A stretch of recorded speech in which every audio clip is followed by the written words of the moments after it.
வணக்கம் நேர்களே, நீங்கள் இணைந்திருப்பது ட்ரூத் தமிழ் கனடாவினுடைய கனடிய தமிழ் செய்திகளின் தொகுப்புடன். கடந்த 24 மணி நேரத்தில் கிடைக்கப்பட்ட முக்கியமான கனடிய தமிழ் செய்திகளை தான் பார்க்க இருக்கின்றோம் நேர்களே. முதலாவது விடயம் பார்த்தமாக இருந்தால், கனடாவினுடைய குடிவரவு அகதிகள் மற்றும் குடியுரிமை அமைச்சரான லீனா மெட்லச்-டியாப் அவர்கள் ஒரு புதிய மாற்றம் ஒன்றை அறிவித்திருக்கின்றார். அதாவது இந்தோ பசிபிக் பிராந்தியத்திலே உறவுகளை மேம்படுத்துகின்ற நோக்கிலே கனடாவின் பயண விதிகளில் குறிப்பிடத்தக்க மாற்றத்தை அவர் அறிவித்திருக்கின்றார். அதன் அடிப்படையிலே செவ்வாய்க்கிழமை மே மாதம் 26ஆம் தேதி முதல் இந்தோனேசியா மற்றும் மலேசியாவைச் சேர்ந்த தகுதியான குடிமக்கள் கனடாவிற்குள் நுழைவதற்கு வழக்கமாக வழங்கப்படுகின்ற டிஆர்பி விசாவை பெற தேவையில்லை. மாறாக கடந்த 10 ஆண்டுகளுக்குள் டிஆர்பியை அவர்கள் வைத்திருந்திருந்தால் அல்லது செல்லுபடியாகிற அமெரிக்க குடியேற்றமல்லாத விசாவை வைத்திருந்திருந்தால் மிகவும் எளிமையான மற்றும் மலிவான மின்னணு பயண அங்கீகாரத்திற்கு, அதாவது இடிஏவிற்கு விண்ணப்பிக்க முடியும் என்று தெரிவிக்கப்பட்டிருக்கின்றது. பலமுறை நுழைய அனுமதிக்கின்ற விசிட் விசாவிற்கான கட்டணம் $100 இருக்கின்ற நிலையிலே இடிஏ கட்டணமானது $7 மட்டுமே. வணிக வல்லுநர்கள் மற்றும் சுற்றுலா பயணிகளுக்கான பயணத்தை எளிதாக்குவதன் மூலம் சந்தைகளை பன்முகப்படுத்தவும் நீண்டகால பொருளாதார வளர்ச்சியை ஊக்குவிக்கவும் வடிவமைக்கப்பட்டிருக்கின்ற கனடாவின் பரந்த இந்தோ பசிபிக் வியூகத்தினுடைய ஒரு முக்கிய பகுதியாக இந்த முடிவு அமைந்துள்ளது என அமைச்சர் டியாப் தெரிவித்திருக்கின்றார். தென்கிழக்கு ஆசியாவில் கனடாவின் மிகப்பெரிய ஏற்றுமதி சந்தையாக இந்தோனேசியா இருப்பதனாலும் உலகளாவிய செமிகண்டக்டர் விநியோக சங்கிலியிலே மலேசியா ஒரு விநியோகஸ்தராக இருப்பதனாலும் இந்த மாற்றம் கனடிய வணிகங்களுக்கு மிகப்பெரிய அளவிலே பயனளிக்கும் என்று தெரிவிக்கப்பட்டிருக்கிறது. ஒன்டாரியோ முழுவதும் ஆயிரக்கணக்கான சமூக பணியாளர்கள் வேலை நிறுத்தம் என்று சொல்லி ஒரு செய்தி ஒன்று வெளியாகி இருக்கின்றது.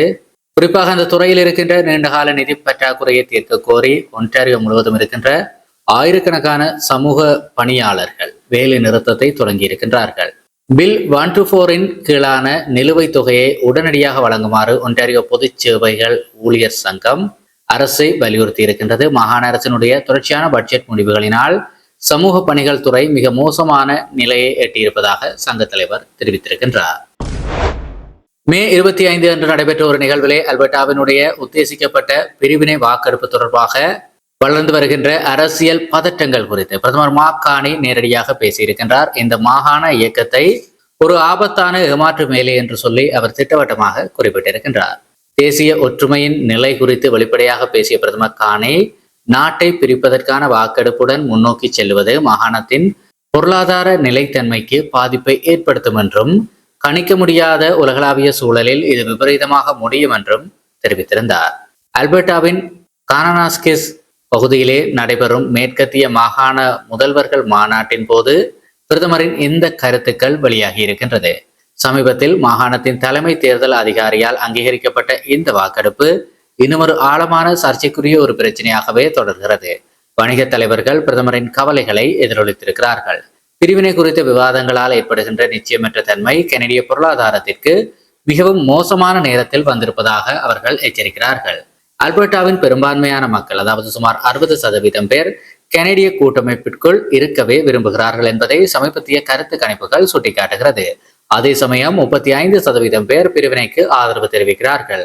அல்பர்டா முழுமையாக ஒருங்கிணைந்திருக்கும் போது கனடா கணிசமாக வலிமையான முறையிலே இயங்குகிறது என்று சொல்லி பிரதமர் கார்னி தன்னுடைய நிலைப்பாட்டை நிலைநிறுத்தி தெரிவித்திருந்தார். விமான நிலையங்களில் பயணிகளின் லக்கேஜ் டேக்களை மாற்றி குற்றவாளிகள் மோசடி செய்வதை W5 என்கின்ற செய்தி நிகழ்ச்சி அம்பலப்படுத்தியதை தொடர்ந்து இது பாதுகாப்பிற்கு பெரும் அச்சுறுத்தல் என கவலை தெரிவித்த டிரான்ஸ்போர்ட் கனடா உடனடியாக கடுமையான நடவடிக்கை எடுப்பதை உறுதியளித்திருக்கிறது. பின்னணி சோதனைகளை தீவிரப்படுத்தவும் கண்காணிப்பு தொழில்நுட்பங்களை மேம்படுத்தவும் CBSA மற்றும் RCMPயுடன் இணைந்து செயற்படுவதற்கு அந்த அமைப்பு முடிவெடுத்திருக்கிறது. வரவிருக்கின்ற 2026 காட்டுத்தீ பருவத்தை சமாளிக்க கனடாவினுடைய மத்திய அரசு புதிய தேசிய வான்வழி தீயணைப்பு படை, அதாவது நேஷனல் ஏரியல் ஃபயர் ஃபைட்டிங் ஃபிளீட்டை அறிமுகப்படுத்தி இருக்கின்றது. எல்னினோ மற்றும் வெப்பநிலை அதிகரிப்பினால் இந்த ஆண்டு கோடையிலே வறட்சி அதிகமாக இருக்கும் என்று எச்சரிக்கப்பட்டிருக்கின்றது. உள்ளூர் வளங்களை மீறி தீ பரவுகிற போது உடனடியாக தீயை கட்டுப்படுத்த இந்த சிறப்பு வான்வழிப்படை பயன்படுத்தப்படும் என்று தெரிவிக்கப்பட்டிருக்கிறது. நேற்று தினம் கியூபெக்கினுடைய மாகாண முதல்வர் கிறிஸ்டின் ஃப்ரீஷர்ட் உயர்ந்து வருகின்ற வாழ்க்கை செலவை சமாளிக்க குடியிருப்பாளர்களுக்கு உதவுகின்ற வகையிலே வடிவமைக்கப்பட்ட விரிவான நிதி நிவாரண நடவடிக்கைகளை வெளியிட்டார்.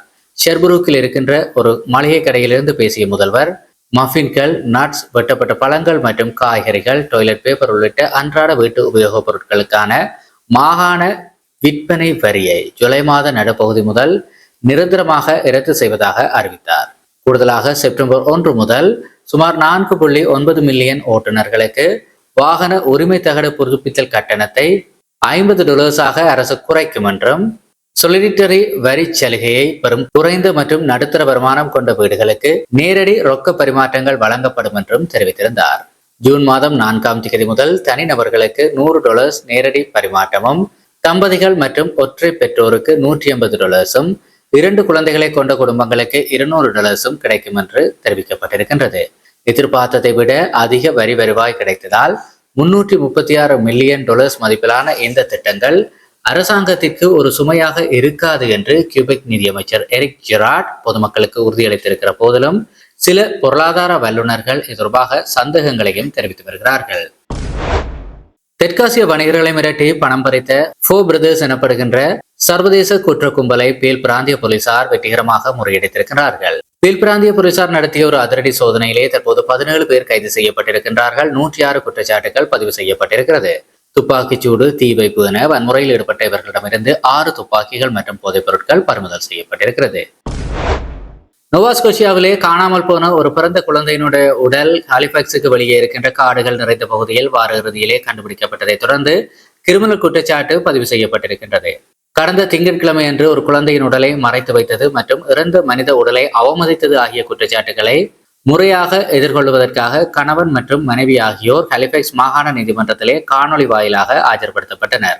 ஒரு பரவலான தேடுதலை தொடங்கிய பிறகு சட்ட அமலாக்க அதிகாரிகள் கடந்த ஞாயிற்றுக்கிழமை குழந்தையின் எச்சங்களை கண்டுபிடித்தார்கள்.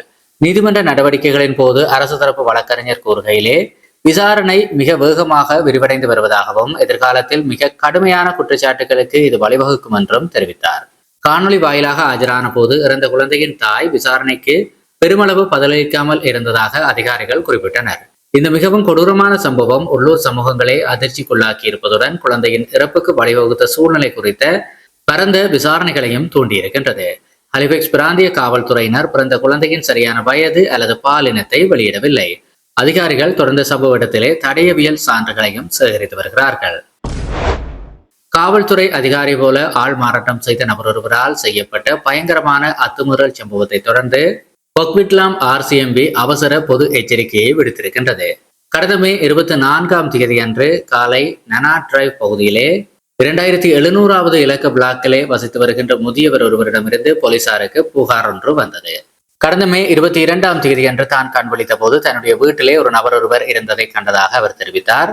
அந்த வெள்ளையின நபர் RCMP லோகோ பொறிக்கப்பட்ட இருண்ட பேஸ்பால் தொப்பியையும் ஒரு போலீஸ் பேஜ் போன்ற ஒன்றை காட்டுகின்ற ஒரு அடையாள அட்டையையும் அணிந்திருந்ததாக கூறப்படுகிறது. அவர் முதியவரை தாக்கி வலுக்கட்டாயமாக அடைத்து வைத்து அவரது செல்போன், கிரெடிட் கார்டு மற்றும் பிரிட்டிஷ் கொலம்பியா உரிம தகடு கொண்ட பச்சை நிற 2022ஆம் ஆண்டு மாடல் ஹயுண்டாய் கோனா காரையும் அந்த நபர் திருடிச் சென்றிருக்கின்றார்.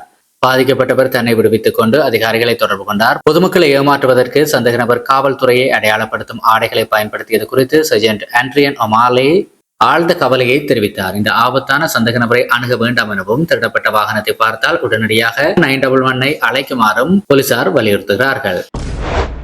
ஒட்டவாவிலே சட்டவிரோத புகையில பொருட்கள் விற்பனை குறித்து நடத்தப்பட்ட ஒரு சோதனையிலே 2 பேர் கைது செய்யப்பட்டிருக்கிறார்கள். 346 பெட்டி சட்டவிரோத சிகரெட்டுகள், ஷிஷா புகையிலை மற்றும் $17,000 பணம் ஆகியவை பறிமுதல் செய்யப்பட்டிருக்கிறது. விசாரணை தொடர்ந்து நடைபெற்று வருவதுடன் சந்தேகத்திற்கிடமான செயற்பாடுகளை புகார் அளிக்குமாறு பொதுமக்களுக்கு அறிவுறுத்தப்பட்டிருக்கிறது. ரெட்டீர் பகுதியிலே இருக்கின்ற ஈஸ்ட் ஹில் ஷாப்பிங் சென்டரிலே இருக்கின்ற ஒரு மதுபான கடையில் துப்பாக்கி முனையிலே கொள்ளையடித்த ஒரு நபரை போலீசார் தேடி வருகிறார்கள். முகமூடி அணிந்த நபர் பணியாளரை மிரட்டி பணத்தையும் மது பாட்டில்களையும் திருடிச் சென்றிருக்கின்றான். அப்பகுதியிலே நேற்றைய தினம் மதியம் 2:40 பின்னர் பயணம் செய்தவர்கள் தங்களுடைய வாகன டேஷ்போர்ட் கேமரா பதிவுகளை வழங்குமாறு கோரிக்கை விடுக்கப்பட்டிருக்கிறது.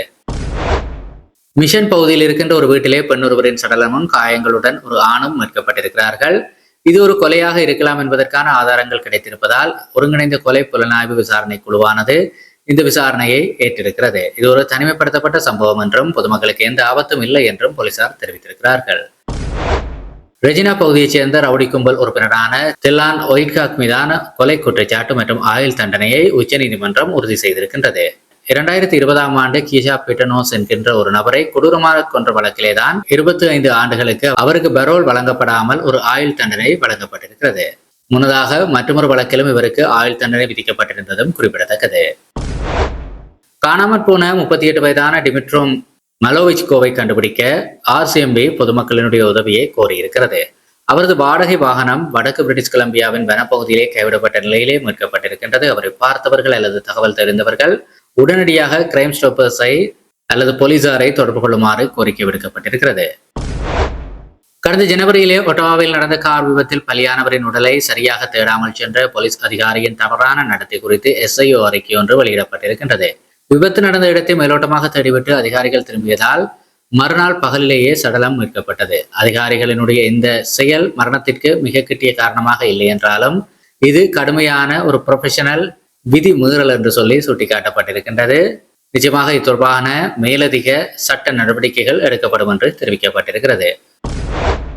தொம்சன் பகுதியிலே கட்டுப்பாட்டை இழந்த கார் ஒன்று மிகப்பெரிய அளவிலே ஒரு விபத்தை சந்தித்திருக்கின்றது. மின்கம்பத்திலே மோதியதிலே 56 வயதான நபர் பலியாகி இருக்கின்றார். வாகனத்தில் பயணித்த 53 வயதுடைய பெண் தீவிர காயங்களுடன் மருத்துவமனையிலே அனுமதிக்கப்பட்டிருக்கின்றார். மனிடோபாவின் ஷுவான் ரிவர் பகுதியிலே வீதியை கடந்த 57 வயதான பெண் மீது கனரக பிக்கப் ட்ரக் மோதியதிலே அவர் பரிதாபமாக உயிரிழந்திருக்கின்றார். விபத்தை ஏற்படுத்திய 79 வயதான ட்ரக் ஓட்டுநரிடம் போலீசார் தீவிரமாக விசாரணை நடத்தி வருகிறார்கள். விபத்துக்கான சரியான காரணத்தை அறிவதற்காக தடயவியல் நிபுணர்களும் ஆய்வில் ஈடுபட்டு வருகிறார்கள். சஸ்காட்சவனின் எமா ஏரி பகுதியிலே ஏற்பட்ட பயங்கர தீ விபத்திலே 2 கெபின்கள் முழுமையாக எரிந்து நாசமாகி இருக்கின்றது. தீயணைப்பு வீரர்கள் ஏரியிலிருந்து நேரடியாக தண்ணீரை எடுத்து மேலும் தீ பரவாமல் வெற்றிகரமாக தடுத்திருக்கிறார்கள். கெபின்களிலே யாரும் இல்லாததால் உயிர் சேதம் தவிர்க்கப்பட்டது என்றும் தீ விபத்துக்கான காரணம் குறித்து விசாரணைகள் நடைபெற்று வருகிறது என்றும் தெரிவிக்கப்பட்டிருக்கிறது. கனடாவின் புகழ்பெற்ற காஃபி ஷாப் சங்கிலி நிறுவனமான டிம் ஹார்டன்ஸ் நிறுவனம் வெளிநாட்டு தொழிலாளர்களை சார்ந்திருப்பதை குறைத்து 10,000 உள்ளூர் ஆட்களை வேலைக்கு அமர்த்த முடிவெடுத்திருக்கிறது. கனடாவில் இளைஞர்கள் வேலையின்மை அதிகரித்திருக்கின்ற நிலையிலே இந்த முக்கிய செயற்பாட்டு மாற்றத்தை நிறுவனம் அறிவித்திருக்கின்றது. தற்போது நிறுவனத்தின் மொத்த பணியாளர்களில் 3.6% மட்டுமே வெளிநாட்டு தொழிலாளர்கள் இருக்கிறார்கள் என்பதும் குறிப்பிடத்தக்கது. நிறுவனத்தின் இந்த மாற்றமானது கனடாவின் இளையோர்கள் மத்தியிலே ஒரு பெரும் நிம்மதியை ஏற்படுத்தி இருக்கிறது. கனடாவில் 4 பேரில் ஒருவர் உணவு பாதுகாப்பு இல்லாத நிலையில் வாழ்வதாக புதிய சமூக பொருளாதார அறிக்கை ஒன்று அதிர்ச்சி தகவலை வெளியிட்டிருக்கின்றது. பணவீக்கம் மற்றும் வீட்டு வாடகை உயர்வினால் சில குறைந்த வருமான குடும்பங்கள் தங்கள் வருமானத்தில் 120% உணவு மற்றும் வாடகைக்கு செலவிடுகிறார்கள். நிலைமையை சமாளிக்க உலகளாவிய அடிப்படை வருமானம் போன்ற வலுவான கொள்கைகளை, அதாவது UBI போன்ற வலுவான கொள்கைகளை உடனடியாக செயற்படுத்த வேண்டும் என்று சொல்லி நிபுணர்கள் வலியுறுத்துகிறார்கள். கியூபெக்கை சேர்ந்த நபர் ஒருவருடைய செயல் சமூக வலைத்தளங்களிலே வெகுவாக பாராட்டப்பட்டு வருகிறது. $12.5 மில்லியன் லொட்டரி பரிசாக வென்ற பிறகும் தனது வழக்கமான வேலையை தொடரப்போவதாக கியூபெக்கை சேர்ந்த ஒரு நபர் அறிவித்திருக்கின்றார். தனது வேலையையும் சக ஊழியர்களையும் நேசிப்பதாக கூறிய அவர் ஆடம்பர வாழ்க்கைக்கு மாறப்போவதில்லை என திட்டவட்டமாக தெரிவித்திருக்கிறார். பரிசு தொகையை கொண்டு வீட்டுக்கடனை அடைத்துவிட்டு குழந்தைகளின் எதிர்காலத்திற்காக அதை பாதுகாப்பான முறையிலே முதலீடு செய்ய போவதாகவும் அவர் தெரிவித்திருக்கிறார். இத்துடன் இன்றைய நாளுக்கான கனடிய செய்திகள் முடிவுக்கு வருகிறது. நேயர்களே, தொடர்ச்சியாக செய்திகளை உடனுக்குடன் பெற்றுக்கொள்ள சேனலை மறக்காம சப்ஸ்கிரைப் செய்திருப்பதை உறுதிப்படுத்திக் கொள்ளுங்கள். மீண்டும் ஒரு வீடியோவுடன் சந்திப்போம். நன்றி.